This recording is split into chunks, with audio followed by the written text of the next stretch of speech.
Hello, good evening, my dear friends. In the previous classes, we seen some point related to tabulation of data. In today's class, we will see another point, that is diagrammatic representation of data. What do you mean by diagrammatic representation, and what do you mean by, or what are the uses of diagrammatic representation of data, and what are the rules to construct the diagrams, and lastly what are the types of diagrams. ಈ point ಮೇಲೆ discussion ಮಾಡೋಣ. Okay, ಈಗ diagrammatic representation of data ಬಂದಾಗ importance ಏನು, ಯಾವುದ್ರ ಸಲುವಾಗಿ ನಾವು diagrammatic ಫಾರ್ಮ್ದಾಗ represent ಮಾಡ್ಬೋದು. ಇಲ್ಲಿ ನೋಡಿದಾಗ one diagram is equal to thousands of words and that can be understand by layman also. ಒಂದು ಪಿಕ್ಚರ್, ಒಂದು diagram thousands of information, thousands of ವರ್ಡ್ಸನ್ನು ಎಕ್ಸ್ಪ್ಲೇನ್ ಮಾಡೋ ಪವರ್ ಇರ್ತದೆ. ಮತ್ತು ಆ ಡಯಾಗ್ರಾಮನ್ನು ಯಾರ ಇಲ್ಲಿಟ್ರೇಟ್ ಇರಲಿ ಅಥವಾ ಅನ್ಎಜುಕೇಟೆಡ್ ಪರ್ಸನ್ ಇದ್ದರೂ ಈಸಿಯಾಗಿ ಅಂಡರ್ಸ್ಟ್ಯಾಂಡ್ ಮಾಡ್ಬೋದು. ಪಿಕ್ಚರ್ ನೋಡೋಪ್ಲೆ ಅಂಡರ್ಸ್ಟ್ಯಾಂಡ್ ಮಾಡ್ಬೋದು. ಅದರ ಸಲುವಾಗಿ ಸ್ಟ್ಯಾಟಿಸ್ಟಿಕಲ್ ಡಾಟಾನ ನಾವು ಪಿಕ್ಚರ್ ಮೂಲಕ ಅಥವಾ ಡಯಾಗ್ರಾಮ್ ಮೂಲಕ ಎಕ್ಸ್ಪ್ಲೇನ್ ಮಾಡಿದೀವಲ್ಲ, ಮೋರ್ ಇಫೆಕ್ಟಿವ್ ಇರ್ತೈತಿ, ಮೋರ್ ಇನ್ಫಾರ್ಮೇಟಿವ್ ಇರ್ತದೆ. Okay, that is the main purpose. Okay, and next point, what are the uses of significance of using these diagram? Stat daga diagram edake use ಮಾಡ್ತೀವಿ, importance ಏನು, significance ಏನು. Some of the significance are there, we can be see here. First of all, diagrams will be attract the person, attract ಅನ್ನು ಮಾಡ್ತದೆ. ಎರಡನೇದಾಗಿ simple ಫಾರ್ಮ್ದಾಗ explain ಮಾಡ್ತದೆ. Statistical ಡಾಟಾನ simple ಫಾರ್ಮ್ದಾಗ explain ಮಾಡ್ತದೆ. ಆಮೇಲೆ comparison ಮಾಡ್ಬೋದು. ಆ ಪಿಕ್ಚರ್ ನೋಡ್ರಪ್ಲೆ ಯಾವ ಪಿಕ್ಚರ್ ಸಣ್ಣದು ಯಾವ ಪಿಕ್ಚರ್ ದೊಡ್ಡದು ಕಂಪ್ಯಾರಿಸನ್ ಮಾಡ್ಕೋಬೋದು. ಆಮೇಲೆ it can be save the times, time save ಮಾಡ್ತದೆ, ಲೇಬರ್ ಕಾಸ್ಟು ಕಮ್ಮಿ ಮಾಡೋದು. ಪಿಕ್ಚರ್ ನೋಡ್ರಪ್ಲೆ ಇನ್ಫಾರ್ಮೇಷನ್ ಸಿಕ್ಬಿಡ್ತದೆ, ನೆಕ್ಸ್ಟ್ ಸ್ಟೆಪಿಗೆ ಹೋಗ್ಬಿಡ್ತೀವಿ. Okay, it will be save the time. And universal utility, ಎಲ್ಲರೂ ಒಪ್ಕೊಳ್ಳುವಂಥ ನೇಚರ್, ಯಾರೂ ರಿಜೆಕ್ಟ್ ಮಾಡೋದಿಲ್ಲ. ಪಿಕ್ಚರ್ ಫಾರ್ಮ್ದಾಗಿಲ್ಲ, ಎಲ್ಲರೂ ಒಪ್ಕೋತಾರೆ.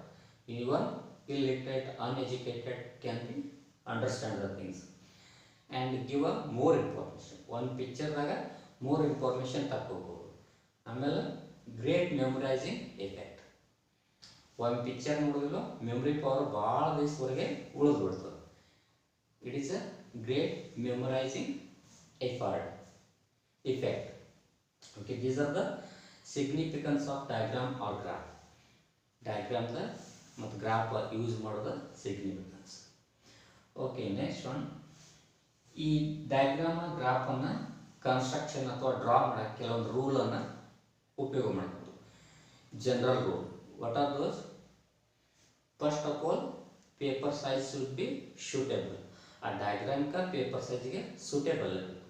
And draw with the drawing material, paper, pencil, scale and also rubber, ಇದನ್ನು ಉಪಯೋಗ ಮಾಡ್ಕೊಂಡು draw ಮಾಡ್ಕೊಂಡಿರ್ಬೇಕು.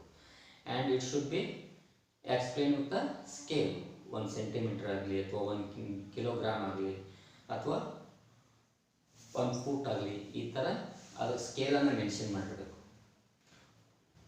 1 dot is equal to 1 centimeter is equal to 1 meter ಅಂತ, ಅಥವಾ 1 gram is equal to 1 kg ಅಂತ, ಈ ಥರ ಮೆನ್ಷನ್ ಮಾಡಿರಬೇಕು. ನೆಕ್ಸ್ಟ್ ಒನ್, ಯಾವುದೋ ಒಂದು ಜಾಮೆಟ್ರಿಕಲ್ ಫಿಗರ್ನ ಅಥವಾ ಫಿಗರ್ ಎಕ್ಸ್ಪ್ಲೇನ್ ಮಾಡಾಗ ದ್ಯಾಟ್ ಶುಡ್ ಬಿ ಪ್ರೊಪೋರ್ಷನಲ್. ಆ ಪೇಪರ್ ಸೈಜಿಗೆ ಮೆಜರ್ಮೆಂಟ್ಗೆ ಪ್ರೊಪೋರ್ಷನಲ್ ಇರಬೇಕು. ಆಮೇಲೆ it should be having a serial number ಇರಬೇಕು, ಹೆಡ್ಡಿಂಗ್ ಇರಬೇಕು. And we should be have a footnotes regarding short form ಇದ್ದರೂ ಪುಟ್ ನೋಟ್ಸ್ ಇರಬೇಕು. ಆಮೇಲೆ ಸೋರ್ಸಸ್ ಆಫ್ ಫಿಗರ್ ಬಗ್ಗೆನೂ ಎಕ್ಸ್ಪ್ಲೇನ್ ಇರಬೇಕು. And it should be save the time also, economical also. Paper pencil ಐತೆ ಹೇಳಿ ಹುಯಿ ಐತೆ ಹೇಳಿ ತೆಗೆದಿಲ್ಲ, ಎಷ್ಟು ಬೇಕು ಅಷ್ಟ. It should B time shaving and economical.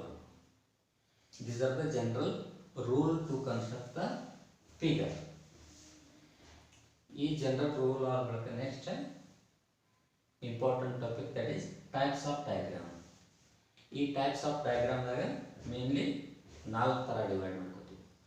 First one dimensional diagram, second one 2 dimensional diagram, third one 3 dimensional diagram, fourth one pictogram and cartogram. ಈ ಥರ ಡಿವೈಡ್ ಮಾಡ್ಬೋದು.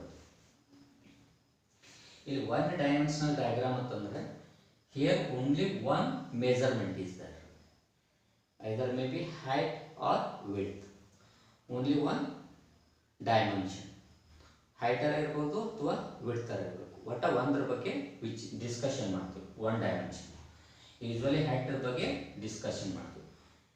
in this figure only height we are going to consider.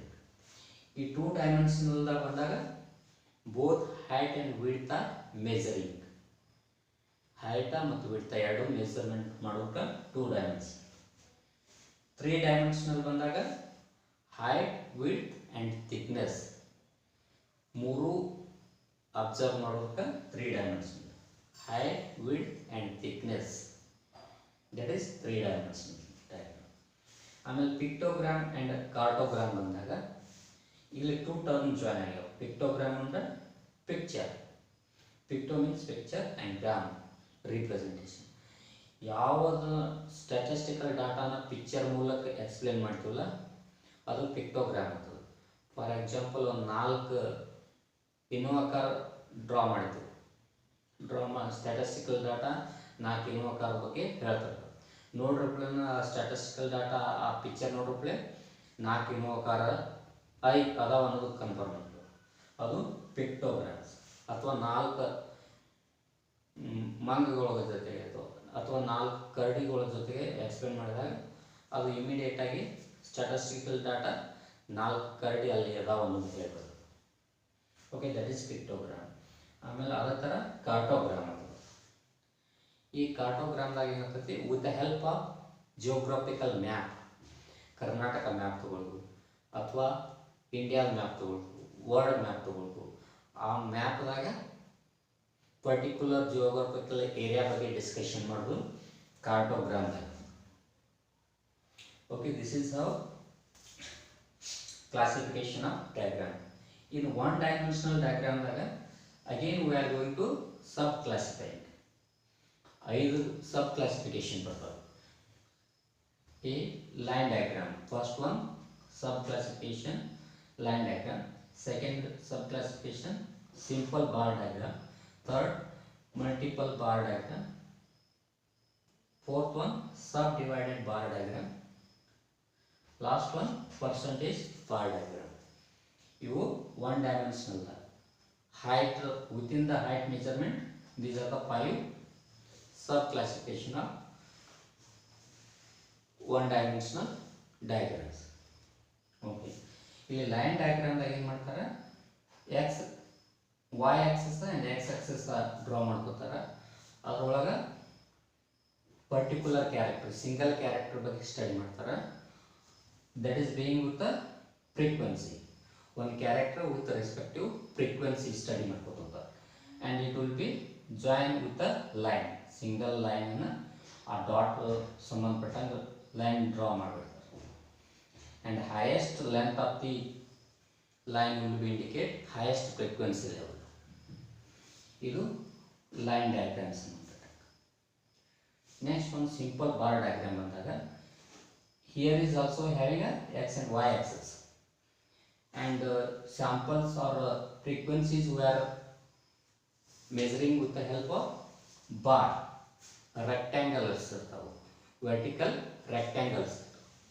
Okay, ಈ vertical ರೆಕ್ಟ್ಯಾಂಗಲ್ದಾಗ ಡಾಟಾನ measure ಮಾಡ್ತೀವಿ. And these bars are having a equal distance between them. ಒಂದರ ನಡಬಾರ್ಕ ಮತ್ತೊಂದರ ನಡಬಾರ್ಕ equal distance ಇರ್ತದೆ. And having a equal size of rectangles. And by looking this image, ಈ image ನೋಡ್ರೆ highest length ಯಾವುದೈತಿಲ್ಲ ಫ್ರೀಕ್ವೆನ್ಸಿದ ಅಥವಾ ರೆಕ್ಟ್ಯಾಂಗಲ್ದ ಅದು more ವ್ಯಾಲ್ಯೂವನ್ನು ಹೊಂದೈತೆ ಅನ್ನೋದು ಹೇಳ್ಬೋದು. This is about simple bar diagram. And next one, multiple bar diagram. ಇಲ್ಲಿ ನಾವು ಸಿಂಪಲ್ ಬಾರ್ ಡಯಾಗ್ರಾಮ್ದಾಗ ಒಂದೇ ಕ್ಯಾರೆಕ್ಟರ್ ಬಗ್ಗೆ ಸ್ಟಡಿ ಮಾಡಿದ್ವಿ. For example, population of Karnataka. Within the Karnataka, that any one state, Belgaum will be otherwise Bangalore will be having highest population. ಈ ಥರ explanation ಮಾಡ್ತಾರೆ. But in multiple bar ಡಯಾಗ್ರಾಮ್ದಾಗ two character ಬಗ್ಗೆ study ಮಾಡ್ತಾರೆ. Within the population, what is the ratio of male and what is the ratio of female. ಇಲ್ಲಿ bar ಡಯಾಗ್ರಾಮ್ದಾಗ ಎರಡು bar, ಒಂದು ಮೇಲ್ ಸಂಬಂಧಪಟ್ಟಂಗೆ ಇನ್ನೊಂದು ಫಿಮೇಲ್ ಸಂಬಂಧಪಟ್ಟಂಗೆ. And after that we will be having the gap equal distance, again multiple bar diagrams. And here 2001ರಾಗ population ಎಷ್ಟಿತ್ತು, 2002ರಾಗ population ಎಷ್ಟು, ಅದರಾಗ ಮೇಲ್ ಎಷ್ಟು ಫಿಮೇಲ್ ಎಷ್ಟು ರೇಷಿಯೋ. ಇದು multiple bar diagrams. got it? Okay. In next one, ನಾಲ್ಕನೇದು ಸಬ್ ಡಿವೈಡೆಡ್ ಬಾರ್ ಡಯಾಗ್ರಾಮ್. ಈ ಸಬ್ ಡಿವೈಡೆಡ್ ಬಾರ್ ಡಯಾಗ್ರಾಮ್ದಾಗ ಒನ್ ಕ್ಯಾರೆಕ್ಟರ್ ಬಗ್ಗೆ ಸ್ಟಡಿ ಮಾಡ್ತು. But within that one character we are going to dividing the bars. ರೆಕ್ಟ್ಯಾಂಗಲನ್ನು divide ಮಾಡಿ. Population 2001, population 2002. ಇದ್ರೊಳಗೆ population 2001ದಾಗ ಬಾರನ್ನು ಡಿವೈಡ್ ಮಾಡಿದಾಗ upper side male, below female. Starting female ಹೆಚ್ಚಿಗಿತ್ತು, ಬರ್ತಾ 2002ರಾಗ ಫಿಮೇಲ್ ಕಮ್ಮಿ ಆಯಿತು, ಮೇಲ್ ಹೆಚ್ಚಿಗೆ ಆಯಿತು. That is sub divided bar diagram. Within a single bar rectangle we are going to dividing the portions having only one characteristic. Within that we are going to dividing the bar. That is subdivided bar diagram. Next one, percentage bar diagram. ಈ percentage bar diagram ದಾಗ ಎಲ್ಲ rectangles ಗಳು 100%. ಎಲ್ಲ rectangles ಗಳು percentage ದಾಗ divide ಮಾಡ್ತೀವಿ. It indicate being every rectangles is having a 100%, and within that we can be divided rather than male or female. Male is 70%, 30% is female, based on the year wise data. That is percentage bar diagram. This is a sub classification of one dimensional diagrams. ಆಮೇಲೆ next ಅಂದಾಗ 2 dimensional diagram. Here we are going to considering both height and width of the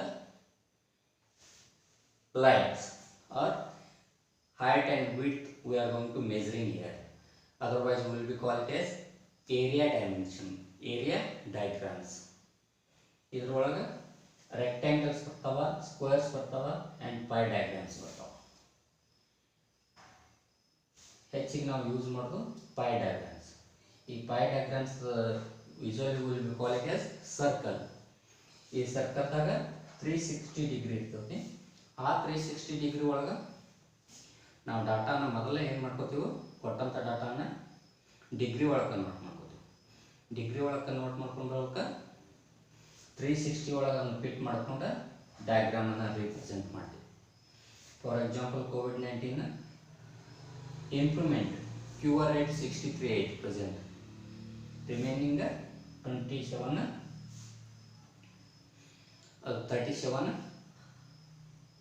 on the treatment ಅಥವಾ uncured rate. ಇದನ್ನು diagrammatic representation ಮಾಡೋದು. This is about pie diagram. It is a 2-dimensional, and 3-dimensional ದಾಗ cubes are, spheres, cubes and cones, spheres ಇವೆಲ್ಲ ಬರ್ತಾವೆ. Surface area, those will be having a both height, width and thickness. That is rarely using in a statistical data. Pictogram and cartogram ಬಗ್ಗೆ already ಹೇಳಿದೆ. ಯಾವುದೇ ಒಂದು picture ಮೂಲಕ ಒಂದು data, statistical ಡಾಟಾನ explain ಮಾಡ್ತೀವಲ್ಲ, ಅದು ಪಿಕ್ಟೋಗ್ರಾಮ್ ಆಗ್ತದೆ. ಆಮೇಲೆ ಕಾರ್ಟೋಗ್ರಾಮ್ ಅಂದ್ರೆ ಮ್ಯಾಪ್ ಮೂಲಕ ಹೇಳಿದರೆ ಅದು ಕಾರ್ಟೋಗ್ರಾಮ್ ಆಗ್ತದೆ. ಈ ಕೋವಿಡ್-19 ಕರ್ನಾಟಕದಾಗ ಎಕ್ಸ್ಪ್ಲೇನ್ ಮಾಡಾಗ ಪ್ರತಿಯೊಂದು ಜಿಲ್ಲಾದ ಝೋನ್ ವೈಸ್ ಮಾಡಿದ್ವಿ ನಾವು. ಯಾವ ಥರ red zone, orange zone, green zone, ಈ ಥರ ಡಿಸ್ಟಿಕ್ ಮ್ಯಾಪ್ ನೋಡ್ರಪ್ಲೆ within the Karnataka we are going to identify which district is having red zone, which district is being with the orange and green zone. ಇದು ಕಾರ್ಟೋಗ್ರಾಮ್. Total ಆಗಿ diagram ಮೂಲಕ statistical data study ಮಾಡೋದು ಹೆಚ್ಚಿಗೆ effective ಇರ್ತದೆ ಮತ್ತು more information ಕೊಡ್ತದೆ. By this we will be finished today class and tomorrow we will be start with the graphs. Thank you.